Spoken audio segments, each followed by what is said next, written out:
Hey everyone, I apologize for my late review, but I was traveling home from Japan this weekend, and given the quite special circumstances at the moment, I didn't get to do my review.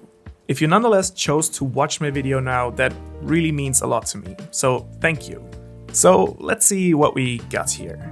In this chapter, we finally make the jump back to the present moment and leave Odin and the past behind us.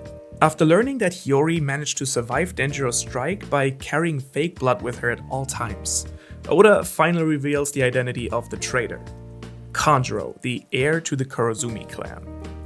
Not only do we see how Orochi managed to place Kanjuro as a spy into Odin's ranks, but we also learn that Orochi used the money he stole from Odin to form the alliance with Kaido in order to take control over Wano. Back in the present, Kanjuro then dramatically reveals himself to Kinemon and the Scabbards as the traitor, who has fed information to Orochi over all these years. After Kinemon tries to cut him down, it turns out that Kanjuro has actually left a clone on board of the ship and has already taken Momonosuke hostage. Meanwhile, a fleet of the Beast Pirates arrives to sink the small boat the Scabbards are using to get to Onigashima. However, before they can sink Odin's retainers to the bottom of the sea, they are ambushed from beneath the surface. Luffy, Law, and Kid appear, and it seems that once again the three of them, just like at Sabaody, will be fighting together to take on Kaido and Big Mom. Without a doubt, this was a very intense chapter that obviously had two major, but also various minor reveals in it. So let's jump right into it and take a closer look at this chapter.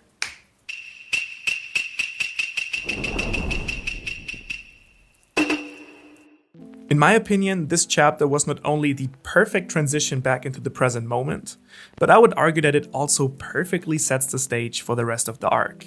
In short, storytelling at its finest. Chapter 974 of One Piece is out, and as someone who likes to analyze characters and story structure, this one was truly a pleasure to read. Before I explain to you why I feel this way though, I would also love to know how you feel about it. So make sure to share your thoughts on this chapter in the comments below. Also, if you enjoy this type of video, consider leaving me a like and subscribing to the channel. Since this chapter is meant to bring us back into the present storyline, there are a couple of major points Oda is trying to make here that incorporate a number of different storytelling elements. A big focus of this chapter was obviously around character design and character development. And of course, there was one character in particular that was at the center of this chapter. So let's start off with talking about the elephant in the room, Kanjuro. And I have to say, the way that Oda has designed his reveal was truly genius for me. If Odin's flashback drove home one point in particular, it was that none of the Scabbards would be able to betray Odin after he sacrificed his life for them. There is simply no way anyone who was a traitor or a spy would be willing to be executed alongside the others. He had laid out the clues for a traitor long ago on Zou, and in typical Oda fashion, he had killed all speculation surrounding the Scabbards over the last couple of chapters. And then, boom, this reveal. Now, I'm not saying that there never was any speculation about Kanjuro being the traitor. In fact, I myself put him on my list of possible candidates. But after the last two chapters, I truly believe there was no one really left that truly believed that any of the Scabbards could be the traitor. And that is exactly what makes Oda a great writer. While some people might portray Kanjuro's character as lazy writing, I personally think that his character is actually very uniquely and creatively crafted. The idea that someone has been so scarred in life that they are simply looking for a purposeful way to die and in that process become the person they're enacting is not something I've ever seen anywhere before, I believe. Kanjuro is truly the perfect spy. Someone who was willing to die as Odin's retainer and thus, as he states himself in the chapter, was able to fulfill his role as a spy perfectly. As an actor, to get his revenge as a member of the Kurozumi family, and at the same time finding a way to die, he did not only play the role of the retainer, but he truly became one. And as he explains, he truly felt joy and sorrow with all of the other Kozuki, and he didn't resent them in any way. And in my mind, this is as far away from lazy writing as it gets.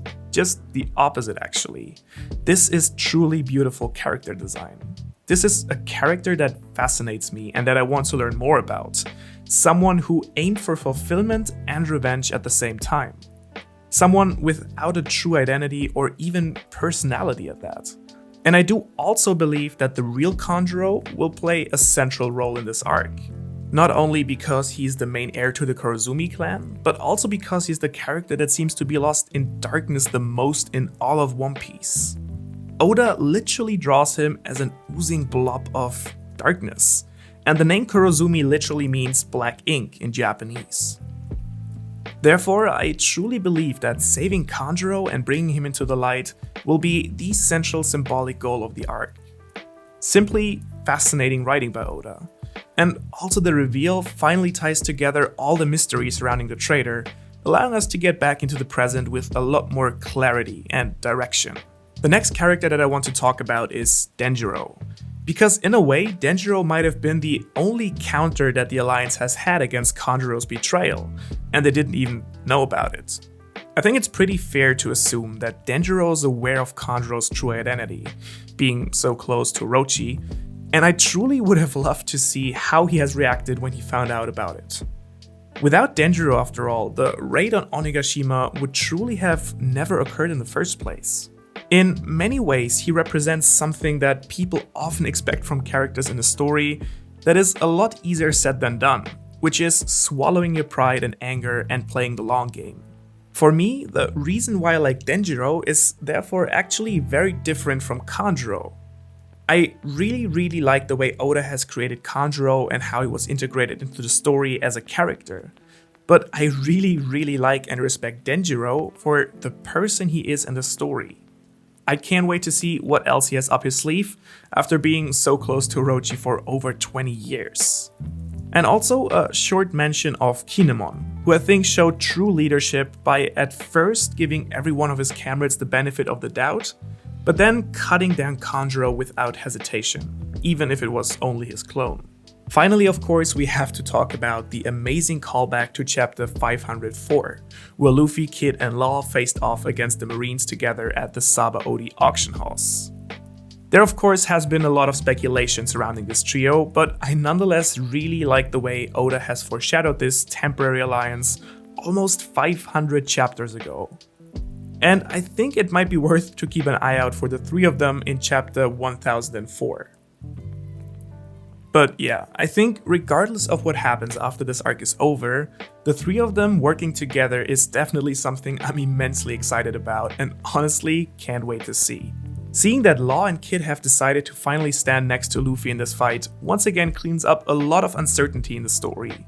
And I believe that the three of them saving the Scabbards after pretty much being at the lowest point in this arc so far is a truly fascinating way to set up the stage for the big battle to come. I can't wait to see the three of them taking down Kaido's ships next chapter. And as Luffy says, at sea you're supposed to fight against pirates and not samurai. A purely badass panel in my opinion, and I'm just so ready to go to Onigashima now. Now, however, I would love to hear what you thought of this chapter. Did it get you in the mood for the Five Festival? And what do you think about Kanjuro and Kid joining the Alliance? Let me know in the comments below. Also, as you probably realized, I always put artwork on my chapter reviews. So if you want to get the chance to have your artwork as the background for my next review, you can send it to me at ohara.the.fox at gmail.com or just add me on Twitter, and I will select the winner for next week's review. Both are also in the description below. It doesn't necessarily have to be connected to the chapter, so be as creative as you like.